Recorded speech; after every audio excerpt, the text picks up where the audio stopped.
Welcome to Chillin' 101. We hope this video helps.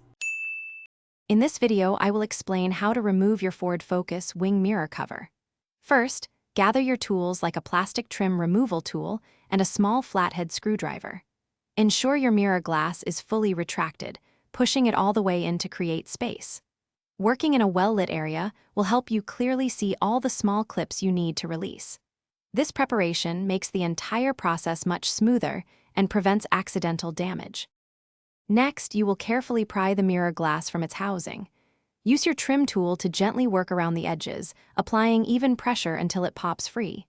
Be mindful of any electrical connectors attached to the back of the mirror, such as for heating elements. Disconnect these carefully. Once detached, place the mirror glass somewhere safe, perhaps wrapped in a soft cloth, to avoid scratches or breakage.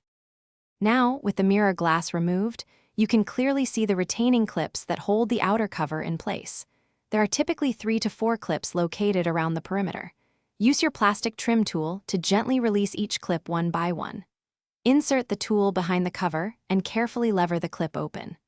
Apply steady, gentle pressure to prevent snapping the plastic tabs, which can be quite fragile. Once all the retaining clips are successfully released, the wing mirror cover should now be loose. Carefully pull the cover straight off the mirror housing. Take a moment to inspect the housing for any remaining debris or signs of damage before you consider reassembly or replacement. Remember, patience is key throughout this process to avoid breaking any components. Also, for more helpful tips and great deals, including those leak-proof meal prep containers, be sure to check out the links in the description below. They can make your daily routine much easier. Thanks for watching. Consider subscribing if we helped you.